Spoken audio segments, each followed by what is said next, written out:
Novels T V YouTube channel پر آپ سب کو خوش آمدید کہتی ہوں۔ چینل کو سبسکرائب کر کے بیل آئیکن کلک کر لیں تاکہ تمام نئی ایپیسوڈ پر وقت ملتی رہیں۔ آج میں ناول سزائے عشق کی قسط نمبر 7 لے کے آئی ہوں۔ میں تمہاری تب مانوں گا جب میرا موڈ اچھا ہوگا، اور میرا موڈ صرف تمہارے قریب رہ کر اچھا ہوتا ہے، اور تم مجھے خود سے دور کرتی ہو، اپنا حق بھی جتانے نہیں دیتی، تو پھر مجھے غصہ آ جاتا ہے نا میری چوزی۔ وہ اس کے گال کو شدت سے چومتا ہوا بولا۔ اشنال صرف اپنی آنکھیں گھما کر رہ گئی۔ اذلان اس کی اس حرکت پر کھل کر ہنسا اور اس کے ہونٹوں کے قریب جھکتا۔ ابھی چھو ہی پایا تھا کہ اس کا فون بجنے لگا۔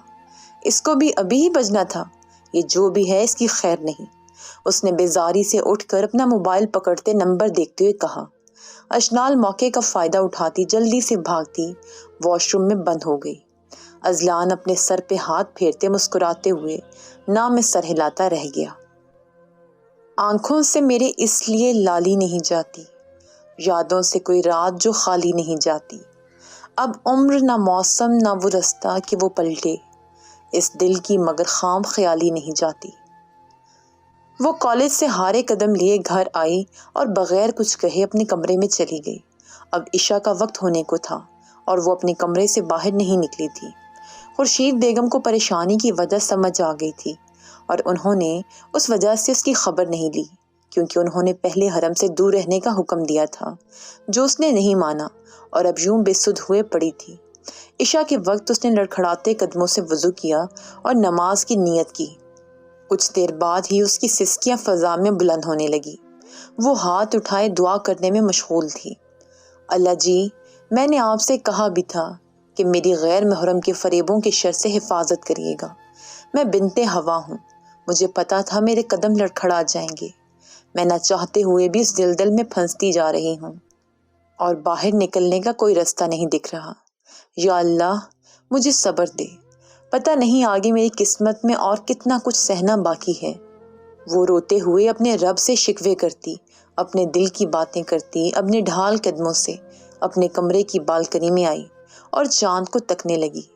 اسے پھر حرم کا دھندلا چہرہ نظر آیا تو وہ غصے سے سر جھٹکتے اپنے بیڈ پر آ کر نیم دراز ہو گئی۔ دوسری جانب حرم کا حال بھی کچھ ایسا ہی تھا۔ وہ بھی چاند کو گھورنے میں مگن تھا۔ وہ بس حرین کی حفاظت چاہتا تھا، اور وہ اس سے دور رہ کر ہی ممکن تھی۔ حرم کا حرین کے قریب بھٹکنا اس کے لیے جان لیوا ہو سکتا تھا۔ صبح اس نے فجر کی نماز ادا کی اور بہت کوشش کر کے کالج جانے کی ہمت باندھنے لگی۔ آج میں پوچھ کر ہی رہوں گی کہ آخر انہیں مسئلہ کیا ہے، چاہتے کیا ہیں۔ بس بہت ہو گیا، آج کے بعد کبھی نہیں آؤں گی میں ان کے راستے میں، وہ خود سے عہد کرتے ہوئے بولنے لگی۔ کالج داخل ہوتے ہی اس نے حرم کو ڈھونڈا۔ وہ یوں ہی اذہان اور مرحا سے خوشگپیوں میں مصروف تھا۔ اس کے کہکے کی آوازیں سب کو اس کی جانب متوجہ کرتی تھیں۔ اس نے پاس جا کر سلام کیا۔ سب نے جواب دیا سوائے مرحا کی، اور حرم نے بھی سلام کا جواب دیتے حرین کو کمر سے پکڑ کر اپنے قریب کیا۔ آج حرین نہ جانے کیوں اسے دور نہ ہو پائی، نہ ہی اسے کچھ کہہ پائی۔ مجھے ضروری بات کرنی ہے آپ سے، حرین حرم کے سینے پر دباؤ ڈالتے اس کے کان کی جانب جھکتی سرگوشی نما آواز میں بولی۔ حرم کو سمجھ آ گئی۔ وہ ہاں میں سر ہلاتا حرین کو لیے وہاں سے چلا گیا۔ پیچھے سے مرحا تڑپ کر رہ گئی۔ پتہ نہیں تمہیں کب سمجھ آئے گی کہ محبت جیتی نہیں جاتی، محبت چھینی نہیں جاتی۔ محبت جس کے قدموں میں خود آئے، محبت وہی ہوتی ہے۔ اذہان مرحا کی حالت غیر ہوتے دیکھ کر نہ چاہتے ہوئے بھی بول پڑا۔ میں یہ حرین نامی مصیبت جڑ سے ختم کر دوں گی۔ مرحا طیش کے عالم میں بولی۔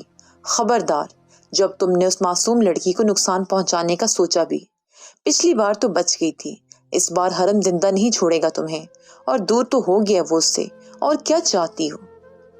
اذہان بیزاری سے بولتا وہاں سے چلا گیا۔ پیچھے مرحا زہر خند نظروں سے بس اس جگہ کو گھورتی رہ گئی جہاں ابھی تھوڑی دیر پہلے حرین اور حرم کھڑے تھے۔ مجھے آپ سے ضروری بات کرنی ہے۔ مجھے بھی کرنی ہے، پہلے آپ بولے، میں سن رہی ہوں۔ اوکے، تم مجھ سے دور بھاگنے لگ گئی ہو، کیوں؟ جب آپ کو فرق ہی نہیں پڑتا میرے ہونے نہ ہونے سے، تو میں دور رہوں یا قریب کیا فرق پڑتا ہے؟ بات تو صحیح ہے۔ آپ ایسے کیوں ہو گئے ہیں؟ ہمیشہ میں ہی ہوں آپ کے پیچھے۔ محبت کے دعوے آپ بھی کرتے ہیں نا، تو نبھانا صرف میرے حصے میں کیوں ہے؟ میرا بھی دل کرتا ہے کہ آپ مجھے چاہیں، میری محبت کا جواب محبت سے دیں، تو پھر آپ ہمیشہ کیوں مجھے مایوس کرتے ہیں؟ میں نے جب جب آپ کو آزمایا، جب جب مجھے خود فہمی ہونے لگی کہ اب آپ کو مجھ سے محبت ہو گئی ہے، تب تب آپ نے مجھے میری ہی نظروں میں گرایا، میرے ہی مان توڑے۔ ایسا کیوں ہے؟ کیا ساری زندگی میں ہی آپ کے پیچھے بھاگتی رہوں گی؟ پہلے تو ایسا کچھ نہیں تھا، ان 2 دنوں نے مجھے خود سے ہرا دیا ہے۔ میں تھک چکی ہوں حرم، میرے پاؤں پر چھالے پڑ گئے ہیں، ننگے پاؤں تپتی دھوپ میں آپ کے پیچھے بھاگ بھاگ کر میں تھک گئی ہوں۔ جس چاہت کے پیچھے میں نے اپنی زندگی داؤ پر لگا دی، وہ شخص پھر بھی کسی اور کی زندگی بن گیا۔ وہ اپنی آنکھوں کے سامنے مرہا کے ساتھ حرم کو کھڑے منظر کو اپنی آنکھوں میں لاتی نم آنکھیں لیے بولی، تھک چکی ہو تو میرے پیچھے بھاگنا چھوڑ دو، کیونکہ اب تمہیں میں اپنے پیچھے بھاگنے پر بھی نہیں مل سکوں گا۔ حرم زمین کو گھورتے ہوئے بولا، کیا مطلب ہے آپ کا؟ یہ آپ کیا کہہ رہے ہیں؟ حورین نہ سمجھی سے حرم کی طرف دیکھتے ہوئے بولی، جو سنا، مجھ سے دور رہو پلیز، یہ میری تم سے درخواست ہے، پلیز۔ وہ غصے سے دھاڑتے چلتے ہوئے اس سے دور چلا گیا۔ حورین کسی ٹرانس کی صورت میں اپنے خشک ہوتے آنسوں کو نظر انداز کیے نہ میں سر ہلاتے ہوئے دیوانی ہی لگ رہی تھی۔ مجھ سے کوئی غلطی ہوئی ہے کیا؟ میں نے کچھ غلط کیا ہے کیا جو آپ مجھ سے یوں بدگمان ہو گئے ہیں؟ حورین حرم کے پیچھے بھاگتے ہوئے بولی، پلیز حورین میرے پیچھے بھاگنا چھوڑ دو، مجھے یہ پیار محبت میں کوئی دلچسپی نہیں ہے۔ حرم نے رخ پھیرے قدم روکے بغیر اس کے چہرے کو دیکھے کہا، کیا مطلب ہے دلچسپی نہیں ہے؟ آپ ایسے کیسے کہہ سکتے ہیں؟ آپ کو تو میں چاہیے تھی نا، ہر قیمت پر۔ حورین ہکلاتے ہوئے اپنے آنسوؤں پر ضبط کرتے ہوئے بولی، تمہاری قیمت میں نہیں چکا سکتا، میں تمہیں کبھی نہیں اپنا سکتا، میرے راستے میں آنا چھوڑ دو۔ حرم اسے کندھوں سے پکڑتے جھنجھوڑتے ہوئے دھاڑا، مطلب وہ سب مذاق تھا، جھوٹ تھا؟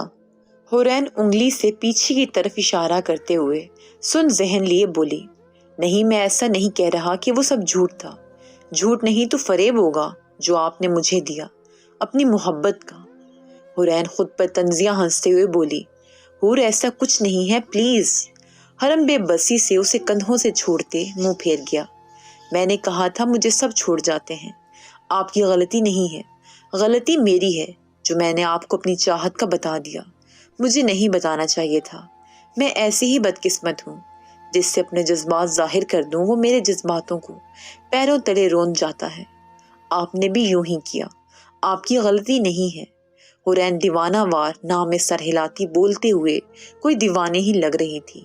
حرم کا شدت سے دل چاہا کہ وہ اسے اپنے پہلو میں چھپا لے، اسے اس ظالم دنیا کی پہنچ سے دور لے جائے، پر اس کے بس میں نہیں تھا۔ تمہیں جو سمجھنا ہے سمجھو، مجھے کوئی فرق نہیں پڑتا، حرم نے خود کو کہتے سنا۔ حورین نے اس ستمگر کی بات سنتے دل پر ہاتھ رکھا اور لمبا سانس خارج کیا۔ آپ کے بعد صرف موت ہے، آپ کے بعد بد کردار کہلاؤں گی میں۔ آپ بہت اچھے کھیلے، مبارک ہو، آپ ایک پاک دامن لڑکی کو طاقدار کر گئے، آپ مجھے میری ہی نظروں میں گرانے میں کامیاب ہو گئے، بہت مبارک ہو۔ حورین لمبے سانس بھرتے تالیاں بجاتے بمشکل کہہ رہی تھی۔ حرم نے اس کی بے ترتیب ہوتی سانسیں سنی تو فوراً پلٹ کر اس کی طرف قدم بڑھائے۔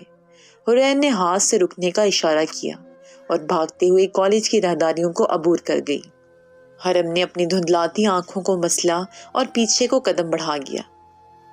اور پھر کبھی کبھی انسان کو وہ رشتے بھی تھکا دیتے ہیں جو اس کا سکون ہوتے ہیں۔ وہ کالج سے بھاگتے ہوئے لڑکھڑاتے قدموں سے گھر پہنچی۔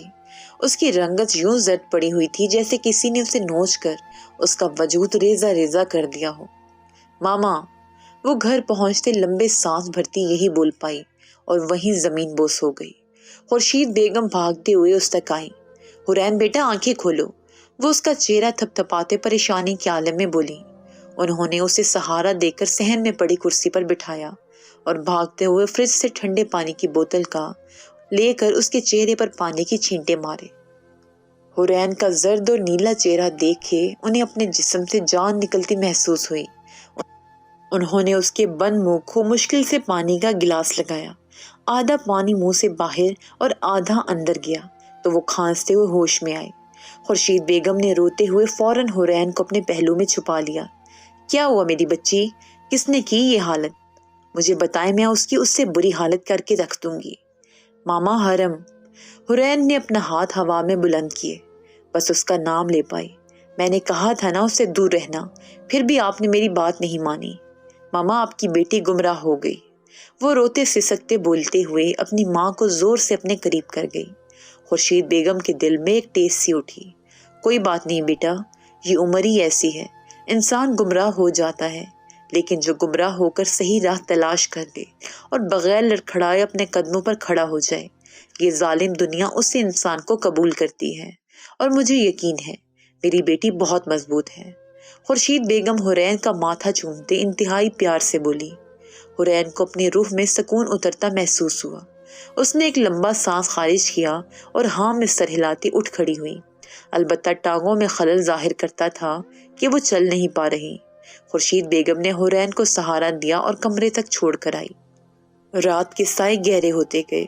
حرین بیڈ پر ویسے ہی بت بنی بیٹھی رہی۔ ماں واقعی اولاد کی ڈھال ہوتی ہے، اپنی اولاد کا مضبوط واحد سہارا۔ ماں کے پہلو میں روح نکلنے کی اذیت بھی ہنس کر سہنے کی ہمت آ جاتی ہے۔ ماں ماں ہوتی ہے۔ حرین بالکنی میں آتی چاند کو گھورتے ہوئے بولی۔ آنکھوں میں نمی اب تک چمک رہی تھی۔ تیری آنکھوں کی سہولت ہو میسر جس کو، وہ بھلا چاند ستاروں کو کہاں دیکھے گا۔ روبرو عشق ہو اور عشق بھی تیرے جیسا، پھر کوئی دل کے خسارے کو کہاں دیکھے گا۔ حیدر کاکا نیچے ہال میں بیٹھے اشنال کا انتظار کر رہے تھے۔ اذلان نے کہا ہے کہ آپ شام تک تیار رہیں، کسی دوست کے گھر ڈنر پر جانا ہے۔ حیدر کاکا نے اذلان کا حکم اشنال تک پہنچایا اور جانے کے لیے دروازہ ناپا۔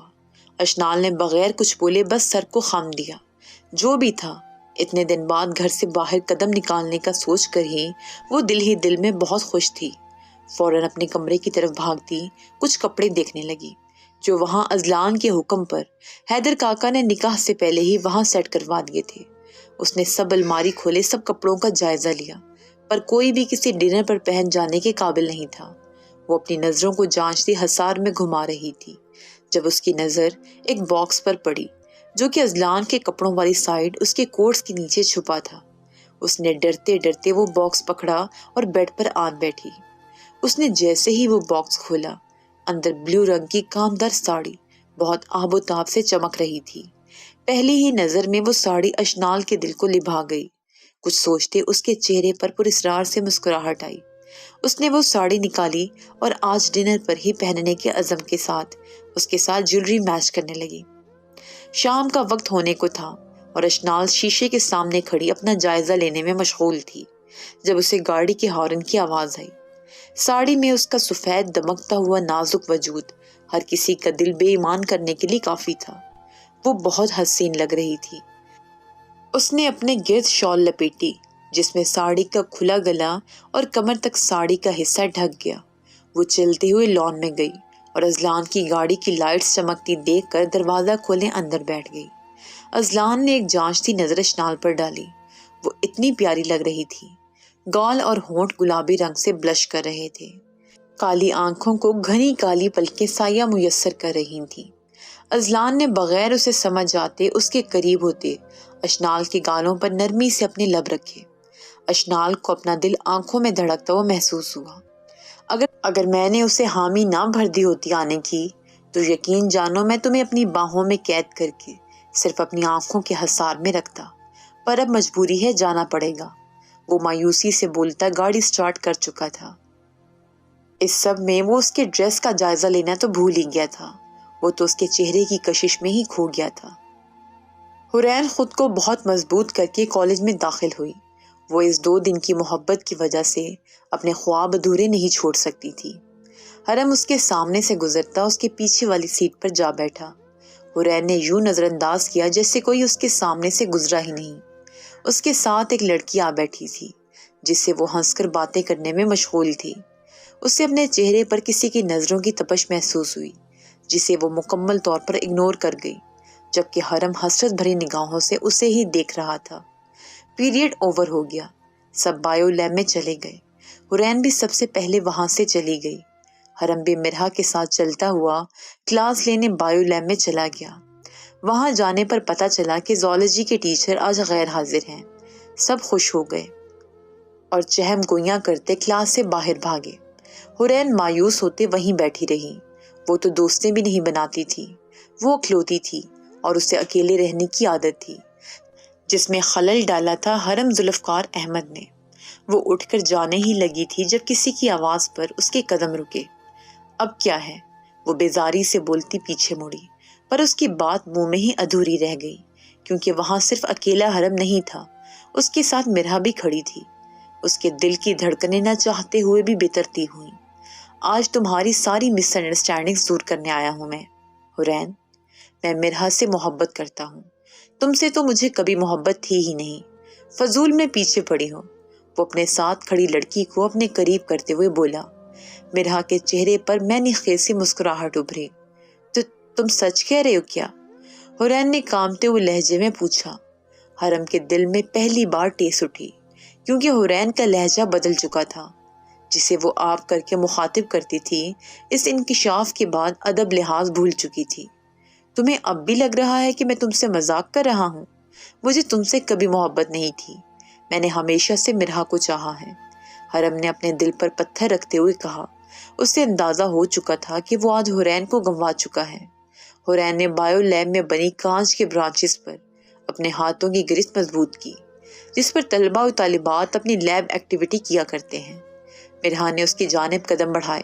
اب یقین ہو گیا کہ حرم کو صرف مجھ سے محبت ہے، تم سے نہیں، تو آئندہ ہمارے راستے میں نہ آنا۔